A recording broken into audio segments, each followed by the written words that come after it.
இன்னும் இந்த இந்தியக்காரனால எத்தனை பேரோட வாழ்க்கை வந்து நாசமாக போகுது அப்படின்னு சொல்லி தெரியல. இப்பதான் வந்து பார்த்தோம்னா கும்மிடிப்பூண்டியில 10 வயசு குழந்தைய கொடூரமான முறையில தூயின் போய் வந்து கற்பழிச்சிருக்கான் அசாம் மாநிலத்தை சார்ந்த ஒரு இந்தியக்காரன். அதுக்குள்ளேயே வந்து பார்த்தோம்னா திருப்பூர்ல வந்து 6 வயசு குழந்தைய பாத்ரூம் போன குழந்தைய வந்து பார்த்தீங்கன்னா தூயின் போய் கற்பழிச்சிருக்கான் ஒரு இந்தியக்காரன். அவன் பேர் வந்து ஜெயாமா, அசாம் மாநிலத்தை சார்ந்தவனாமா. 6 வயசு குழந்தைய பாத்ரூம்ல தூயின் போய் கற்பழிக்கிறான் அப்படின்னா அவன் எப்பேற்பட்ட மனநிலைமையில இருப்பான், எப்பேற்பட்ட சூழ்நிலை வாழ்ந்திருப்பான். அப்பேற்பட்ட சூழ்நிலை வாழக்கூடிய நிறைய இந்தியக்காரன் வந்து பார்த்தா நம்ம தமிழ்நாட்டில் வந்து ஊடுருவிருக்காங்க.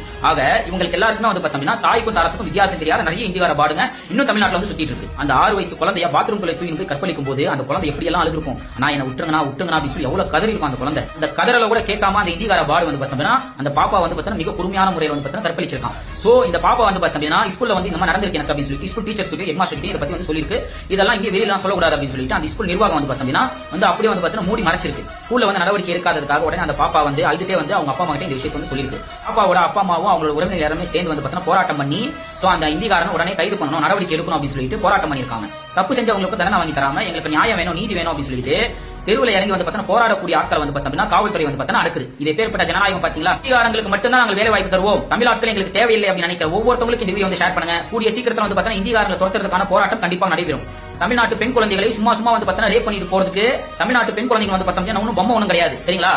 இந்தியக்காரங்களை வெளியில துரத்துங்க, இல்ல அப்படின்னா நாங்க துரத்துவோம். வட இந்தியனை வெளியேறு என்ற இயக்கம் கூடிய சீக்கிரத்துல ஜல்லிக்கட்டு போல வந்து பார்த்தா ஒரு பெரும் கூட்டமாக மெரினாவில் கண்டிப்பாக கூடுவோம். இது கண்டிப்பா நடக்கும், செஞ்சு காட்டுவோம் நாங்க.